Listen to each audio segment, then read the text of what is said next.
One of the comments I often get on my vids is that I ought to include more facts, meaning more statistics. But all that shows is that people have got a very naive faith in the value of statistics. The thing is, there's statistics, and most of them are bollocks. In fact, the only way a statistic has any value is if it's also got a little asterisk referring you to a note that lists the various peer-reviewed publications which have confirmed its validity.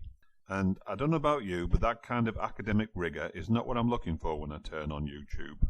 For me, YouTube is about people's opinions. And okay, there's opinions and opinions.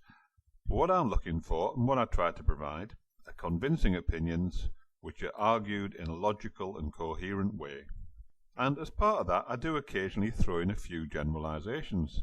It's YouTube, for Christ's sake, not a 50,000-word dissertation. So what I don't get is why people can't just recognise that and ask themselves, is that plausible as a generalisation? Apart from that, I obviously start off with some basic assumptions. Slavery was a bad idea, for example. So if we disagree over something that basic, there's probably no point in even starting a debate in my comment section. Equally, if someone's attitudes are that disgusting, I don't see why I should give them space in my comment section. For example, whenever I put out a vid on the sex industry, there's always 3 or 4 guys who want to tell the world how great it is to pay for sex.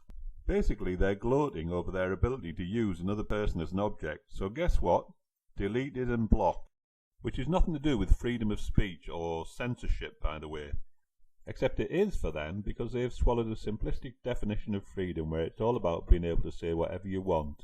No. What's at stake here is not freedom of speech, it's their supposed right to gloat over abusing a fellow human being. Well, not on my channel, pal. Don't get me wrong, I'm perfectly happy to have someone disagree with me, as a cursory glance at any comment section on my vids will confirm, but not if their starting point is, listen to me, I'm full of shite. After all, we do have quite a lot of freedoms on YouTube, and one of those is for me to tell them to sod off, go play with the other morons wearing a Coughlin rape t-shirt. So anyway, to get back to statistics. They're not totally useless. Basically, if I know someone, and I know they don't spend all day slumped in front of Fox News, then I'm willing to assume that what they're saying is more or less true. But statistics will never be some kind of magic bullet that can settle any dispute by giving us the facts. That's why, if you read an opinion column in a newspaper, you don't get a lot of statistics.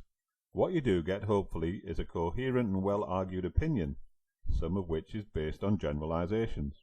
So, I'd say that if people can develop an ability to see the difference between a coherent, well-founded opinion and one that's just bull, well, that would be a lot more use in the pursuit of truth than relying on potentially very dodgy statistics.